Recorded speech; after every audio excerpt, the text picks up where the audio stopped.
안녕하세요. 음악 커뮤니케이터 가치입니다. 오늘 제가 하고 싶은 이야기는 결론부터 말씀드리면은 최근에 한국에서 일본 음악을 다시 듣기 시작했다라는 이야기를 한번 해보려고 합니다.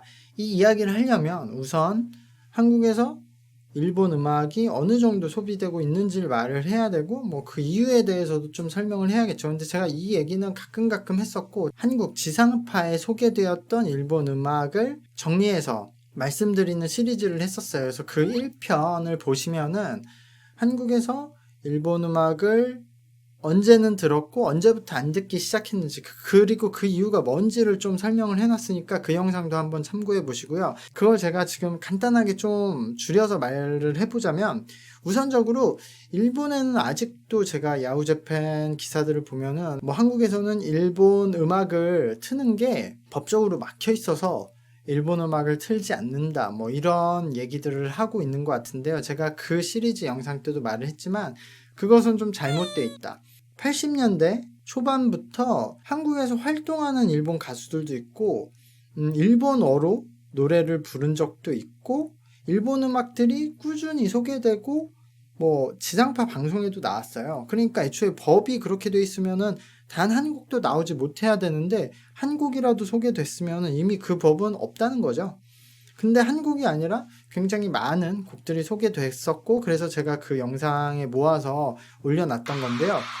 근데도 계속 그 얘기를 하시는 분들이 있어요. 아니 그렇다고 하면은 제가 모아놓은 영상들이 존재 안 했어야 되는 거잖아요. 이것은 정확히 얘기하자면은 88 올림픽 이전에는 그런 법이 있었는데 그것이 이제 88 올림픽 때 어느 정도 허용이 됐고 그래서 그때부터 일본 가수들이 한국에 와서 활동을 할 수 있었고요.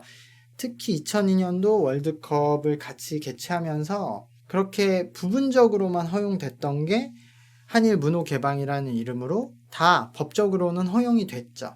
근데 그 이후에도 계속 왜 일본에서는 한국에서는 법적으로 막혔다 이런 얘기를 하는 이유가 정치적으로 뭐 싸움을 붙이려고 하는 사람도 있고 방송국 내에서 법은 아니지만 자체적으로 일본 음악을 좀 안 트는 분위기가 있었기 때문에 그걸 가지고 계속 얘기하는 것 같아요. 그거는 제가 이제 방송국에서 있어 봤으니까 뭐 잘 아는데 2000년도 뭐 초반 그때까지도 라디오나 지상파에서 일본어로 된 음악을 트는 데는 조금 불편해하는 분위기가 있었어요. 왜냐하면은 어쨌든 한국에는 아직 일제시대 때 생존자 분들이 계시고 어쨌든 누군가는 피해를 입으신 분들이 있어서 일본어 자체를 듣는 것을 싫어하시거나 아니면 되게 공포스러워하는 분들이 있었기 때문에 우리가 굳이 일본어를 라디오나 방송국에서 틀어야 되느냐라고 해서 좀 자제하는 분위기가 있었던 거죠. 근데 그게 뭐 정부에서 법으로 막혀 있거나 그러진 않았는데 근데 두 번째로 한국에서 일본 음악을 안 듣기 시작한 게 한 2004, 5년 정도? 그러니까 그 전까지는 일본 음악을 좋아하고 일본 문화를 좋아하는 사람들이 아니더라도 한국에 일본 음악이 조금씩 자연적으로 소비가 되곤 했었어요. 근데 한 2004, 5년 정도부터는 그러질 않았었거든요. 그래서 그 부분이 왜 그러냐라고 생각을 해보면 2000년대 들어섰을 때 그러니까 1990년도 후반과 2000년도 초반까지는 한국에서 한국 음악만큼 외국의 음악을 소비하던 시절이었어요. 특히 팝이죠. 제가 초등학교, 중학교 때는 진짜 저만 해도 그 어린 저만 해도 한국 음악만큼 팝 음악을 많이 들었던 시대예요. 당시에 뭐 웨스트라이프나 백스트리트 보이즈, 뭐 브리트니 스피어스 뭐 그런 가수들이 활동할 때였죠. 그래서 그런 음악들을 자연스럽게 중학교 다닐 때도 점심시간에 방송반들이 많이 음악을 틀어줬고 누구나 잘 알던 시대였거든요. 근데 그 이후로 한국 음악이 점점 성장하면서 가사 이해력이 떨어지는 외국 음악을 안 듣기 시작했죠.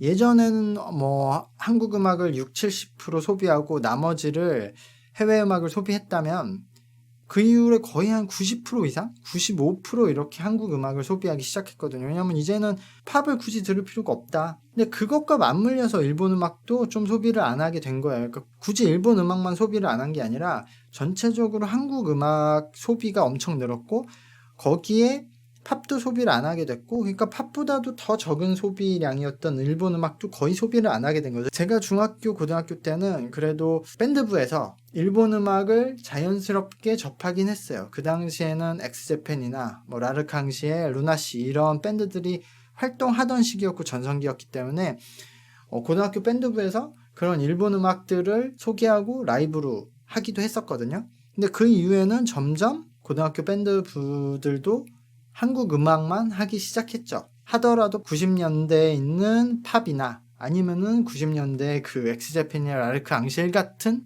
일본 음악만 했던 거예요. 그러니까 저보다 한 4, 5년 어린 친구들부터는 한국에서 굳이 일본 문화를 좋아해서 찾아 듣지 않으면, 애니메이션을 좋아해서 일본 음악을 접하지 않으면 일본 음악을 전혀 살면서 한 번도 안 듣게 되는 세대가 온 겁니다. 그 후로 계속 그런 거죠. 그래서 저는 아직까지도 당연히 그렇게 되겠거니라고 생각을 해서 가끔 유튜브에서 뭐 한국에서 유명한 일본 가수들 뭐 이런 식으로 어그로 끄는 영상들이 있으면은 저거는 그냥 아예 돈 벌려고 거짓말을 하는구나 이렇게 생각을 하고 살아왔는데, 물론 아직도 대부분은 그렇습니다만 최근에 그런 흐름이 조금 바뀌고 있다라는 얘기를 해보고 싶어요. 이것은 크게 두 가지 이유가 있는데요. 이른바 스트리밍 문화죠. 지금도 한국은 아직 스트리밍 문화가 그렇게 커지진 않았어요. 점점 커지고 있는데 스트리밍을 전혀 참여 안 하는 사람들이 아직은 많이 있죠. 그래서 여기서 좀 양분이 되는 거예요. 스트리밍 문화를 이해하는 사람들과 이해하지 못하는 분. 근데 스트리밍 문화에서는 기본적으로 약간 그런 서브컬처, 오타쿠 문화에 기반을 하고 있고, 특히 그렇지 않더라도 스트리밍 문화에서는 일본 음악을 적극적으로 소비를 하고 있는데, 굳이 애니메이션 쪽 얘기를 하지 않더라도 스트리밍에서는 후원 문화가 있죠. 이제 뭐 아프리카에서는 별풍선을 쓰고 트위치에서 도네이션을 하고 유튜브에서 슈퍼챗을 쏘잖아요. 그러면 이렇게 돈을 받은 스트리머는 거기에서 리액션을 하게끔 되어 있어요. 그렇기 때문에 그때 리액션을 할 때 단순히 그냥 감사합니다, 고맙습니다 하고 끝나는 사람들도 있지만, 그 리액션을 주로 컨텐츠로 삼는 사람들은 되게 재밌고 뭔가 화제가 되고 뭐 특이한 리액션을 해야 되는데, 여기서 일본 음악을 사용하는 사람들이 많아졌어요. 특히 이 시작은 그 오츠카이의 사쿠란보였죠. 이거를 예전에 동방신기였던 시아준수님이 자기 콘서트에서 좀 웃긴 복장을 하고 이 노래를 부른 게 약간 희화화가 되고 웃기기도 해서 여성 스트리머들이 도네이션을 받으면은, 후원을 받으면은 그 리액션을 할 때 따라하는 것이 발단이 돼서 사쿠란보가 엄청 한국에서 역주행을 했죠.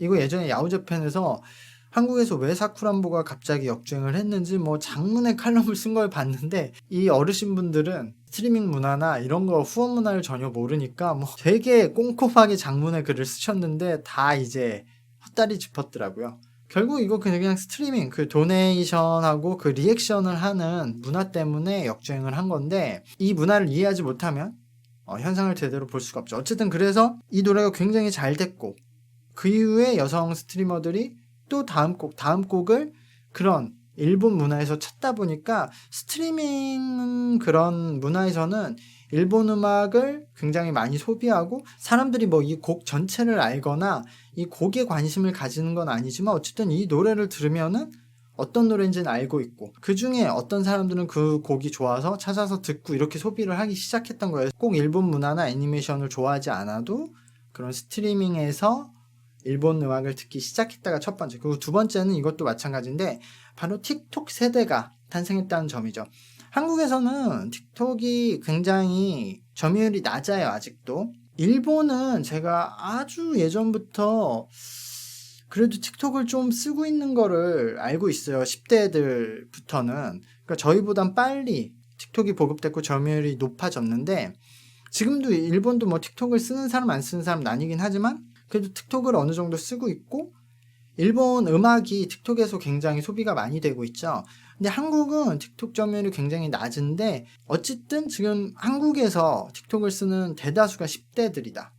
10대 안에서도 틱톡을 쓰는 사람과 안 쓰는 사람으로 나누고 있지만 어쨌든 10대들이 그렇게 컨텐츠를 찾는 것도 귀찮아하기 때문에 자동적으로 그렇게 계속 추천해주는 틱톡을 좀 편하게 보고 있거든요. 근데 제 나이 또래도 그렇고 저보다 좀 더 어린 친구들은 아직도 그런 틱톡의 문화, 그 중국식 유머 그런 게 익숙하지 않아서 안 하는 사람들이 훨씬 많아요. 그런 거 있잖아요. 이렇게 샥 바뀌면서 갑자기 안경 쓰던 사람이 딱 이쁘게 바뀌고 이렇게 샥 하면 바뀌고 하고 뭐 안 보고 뭐 물건 쭉 던지면 그게 어디 딱 들어가고 뭐 이런 거 그런 짧은 클립으로 슉슉슉 지나가는데 이게 좀 익숙하지 않은 한국인들이 많아서 한국에서는 틱톡을 많이 안 하는데 어쨌든 10대들은 쓰는 사람들이 점점 늘고 있다. 근데 여기서 이제 랜덤으로 막 추천해 주다 보면은 조회수가 많은 영상들이 막 뜨고 그러다 보면은 일본에서 유명한 노래들도 추천이 되고 그래서 10대들은 진짜 일본 문화에 관심이 없고 애니메이션에 관심이 없어도 틱톡 때문에 일본 음악들을 몇 곡은 알게 되는 친구들이 많더라고요. 그러니까 이것도 되게 뭐 많은 곡을 알고 유명한 사람들을 다 알고 이건 아니지만 그 전에 한 10년 이상을 전혀 살면서 일본 노래 한 곡도 모르던 세대가 있었는데 이제는 뭐 한 대여섯 곡씩 알게 되기 시작했다는 점이죠. 이게 굉장히 큰 변화라고 저는 생각을 하고 이 부분에서 굉장히 마케팅 포인트를 잘 잡아야 된다라고 생각이 들었어요. 그래서 제가 최근에 뭐 이런 특강을 할 때도 이런 얘기들을 섞는데 앞으로 조금 더 그렇게 틱톡과 스트리밍 문화가 보급이 되면서 10대들 사이에서는 일본 문화를 조금 더 접근할 수 있게 되고 일본 음악까지도 소비하는 사람들이 늘어날 수밖에 없다라고 생각을 합니다. 네, 오늘 얘기는 여기까지 하겠습니다. 감사합니다. 구독과 좋아요 눌러주시고 또 다음에 뵐게요. 안녕.